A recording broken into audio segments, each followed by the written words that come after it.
Hai guys, ketemu lagi bersama Eva. Hari ini aku mau membacakan novel aku yang berjudul Eva Daily Life. Semoga suka ya, selamat mendengarkan. Maaf ya Non, aku tidak bisa nunggu lama karena ada urusan. Tapi aku akan kembali secepat mungkin. Ucap Mr. Bernard setelah aku keluar dari mobil. Aku membungkuk menatapnya dari jendela. Aman aja, kalau Mister belum datang, aku masih bisa keliling sekolah buat lihat-lihat. Baiklah, Mr. Bernard tersenyum lalu menutup jendela. Sementara aku berjalan memasuki gerbang besar itu. Saat masuk, aku disambut oleh patung besar yang ada di samping kiriku. Berkepala Raja Wali, badannya singa dan bersayap. Simbol sekolahnya keren juga. Setelah puas melihat patung, kini aku tidak henti mengamati gedung sekolahku. Berlantai 3, memiliki balkon, lalu halaman utamanya cukup luas. Di tengah ada air mancur besar, sedangkan di sekitarnya ada pepohonan dan hamparan rumput hijau yang cocok untuk duduk bersantai.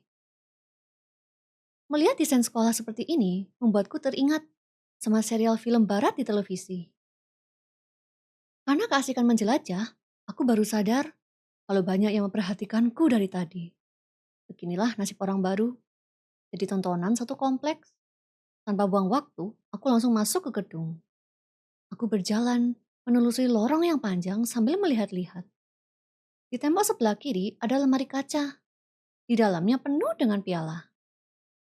Sedangkan di seberangnya ada sertifikat dan piagam lainnya. Memang benar ya, elit sekali sampai mendapat banyak penghargaan. Setelah sampai di ujung lorong, aku berbelok ke kanan untuk pergi ke ruang guru dan administrasi. Tembok di sini terhias dengan beberapa foto.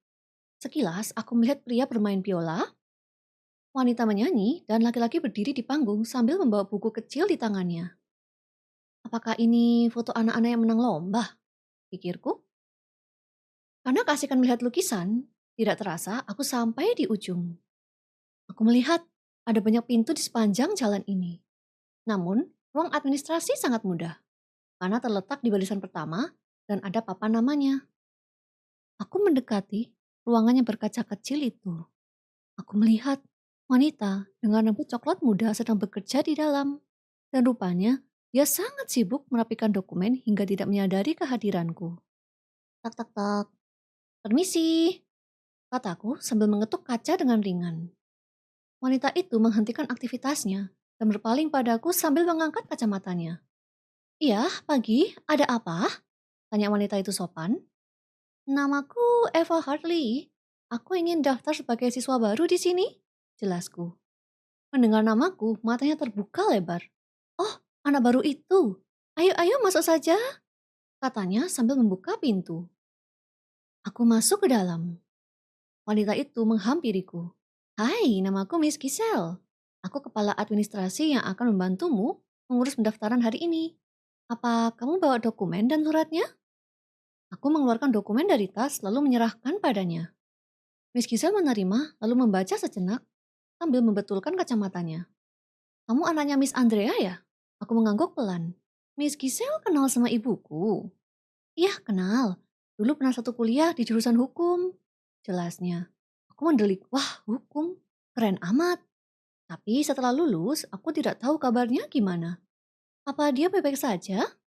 Tanyanya serambi menyimpan dokumen ke dalam buku berwarna biru gelap. Aku mengangguk. Baik-baik saja, sehat. Awalnya, aku pikir Miss Andrea hanya memiliki satu teman. Tapi ternyata dia punya teman lain di sini. Baiklah, surat sudah lengkap. Ayo ikut aku ke studio buat foto, kata Miss Giselle sambil menuntunku ke belakang. Saat tiba di sana, aku disambut oleh ruangan serba putih. Di belakang ruangan ada stand foto besar dan juga beberapa meja dan loker kecil di sampingnya. Sebelum sesi foto dimulai, bisa tolong lepas aksesorismu? Pintanya. Oh, baiklah.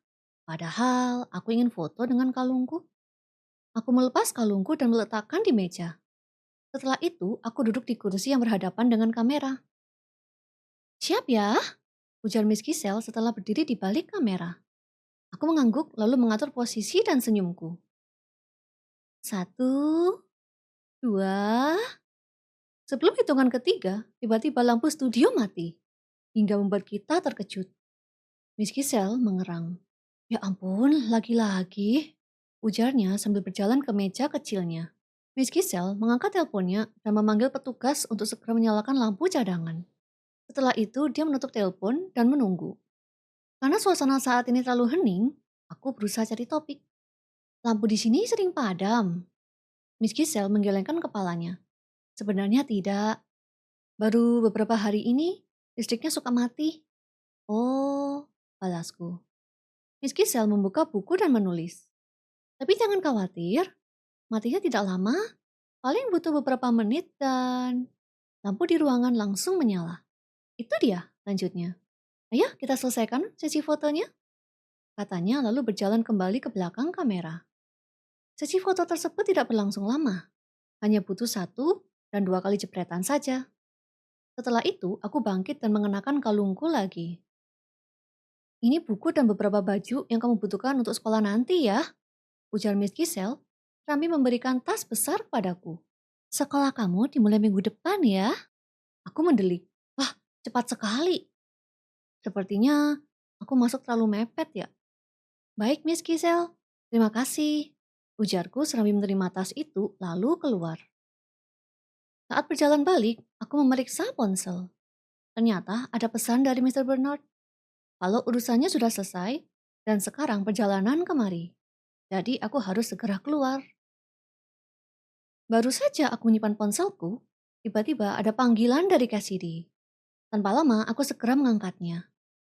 Hai Eva, maaf ya aku ngacengin kamu selama ini. Seru Cassidy dari sana. Ih kamu jahat deh, aku sampai kepikiran loh. Tidak kasihan sama aku? Rengekku sambil tertawa. Cassidy terkekeh.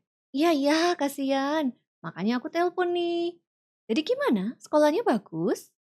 Bagus, rasanya seperti berada di sekolah film itu, ujarku. Wah enak ya bisa masuk sekolah idaman, ujar Cassidy. Iya, tapi aku kangen banget sama kalian. Suaraku melunak. Kenapa sih aku harus berpisah untuk mendapatkan ini? Cassidy menghela nafas pelan. Ya mau gimana lagi? Hidup tidak ada yang enak, sih ada yang pahit. Ya juga sih. Oh ya, katanya kamu pindah. Jadi kamu tinggal di mana? Sebelum aku menyelesaikan ucapanku, tiba-tiba aku dengar keributan sekitar sini. Ada apa? Tanya Cassidy khawatir. Gak tahu. Tunggu sebentar, Kes. Pintaku sambil berjalan mencari asal suara itu. Aku menengok ke lorong. Mataku terbelalak. Segerombolan siswi berlari ke sini. Cepat-cepat aku menghindari dengan bersembunyi di balik tembok. Mereka semua melewatiku dengan cepat. Dan mereka menuju ke pintu yang ada di ujung ruangan. Aku menunggu selama beberapa menit. Tidak lama gelombang siswi itu berakhir. Aku berjalan ke depan dan melihat mereka.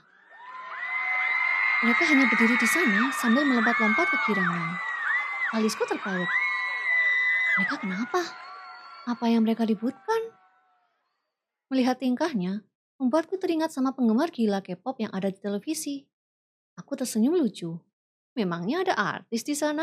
Celetukku.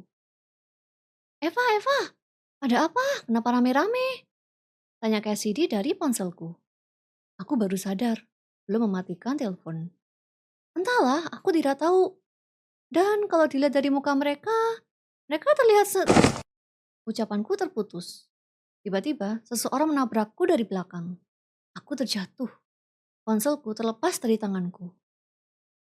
Aku perlahan berdiri, tetapi aku mengerang kesakitan ketika menggerakkan tanganku. Ternyata ada lecet karena terbentur lantai. Aku mendelik. Miss Andrea kalau tahu bisa marah nih. Eva, kau tidak apa-apa? Tanya Cassidy, suaranya terdengar khawatir. Aku merangkak mengambil ponselku yang jatuh. Ya, aku baik-baik saja. Tadi didorong. Hah? Kok bisa? Itu karena... Aku baru mau menjawab, tapi aku mendelik. Saat melihat gerombolan yang aku lihat tadi, mendadak berbalik arah ke sini. Aduh, aku cerita nanti ya, aku tutup dulu. Ujarku cepat sambil menutup ponselku. Lalu aku mengambil barangku yang jatuh, setelah itu pergi dari sana sebelum aku celaka lagi. Sampai di luar, mobil Mr. Bernard telah tiba. Jadi aku buru-buru masuk ke dalam. Santai non, kenapa lari-lari? Tanya Mr. Bernard begitu aku duduk di kursi. Maaf mister, tadi ada keributan di sekolah. Mr. Bernard mendelik. Keributan? Kamu baik-baik saja? Mr. Bernard memeriksa tanganku. Aku sempat jatuh tadi. Ya sudah, nanti minta Monica obati ya. Mister tidak akan cerita sama Miss Andrea kan? Tanyaku. Tidak, aku tahu bagaimana sikap Nyonya padamu. Aku tersenyum lega. Makasih ya mister.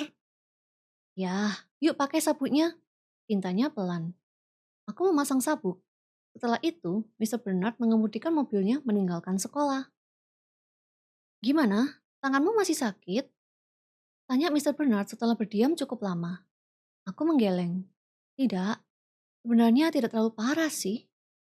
Kalau boleh tahu, memang ada apa? Aku menatap keluar. Aku juga tidak tahu, mister. Tadi itu orang sekolah sepi sekali. Tapi tiba-tiba banyak siswi datang. Seakan mengejar sesuatu. Begitu ya, balas Mr. Bernard. Aku terdiam, mengingat kejadian tadi begitu cepat. Saking semangatnya, mereka sampai rela dorong-dorong. Bahkan ada yang menabrakku. Padahal aku jelas-jelas berdiri di sana. Memang anak-anak di sini suka seperti itu, mister? Tanyaku berpaling padanya. Mr. Bernard terdiam sejenak. Harusnya tidak pernah. Dan baru kali ini aku dengar berita itu. Aku menopang dagu di jendela. Jujur, aku masih penasaran. Tadi bisa saja aku ikut mereka untuk lihat. Tapi aku masih takut untuk bertemu orang baru. Ya sudah, tidak apa-apa. Siapa tahu nanti saat sekolah mulai, kamu tahu apa yang mereka ributkan? Ya juga ya. Antara tahu atau mungkin keributan itu hanya sementara. Dan aku kehilangan momen untuk memeriksanya. Terima kasih guys sudah mendengarkan. Kalau kamu suka sama novel ini, jangan lupa tinggalkan komentar ya. Beritahu aku part mana yang bikin kalian suka. Oke, bye-bye guys and see you on the next video.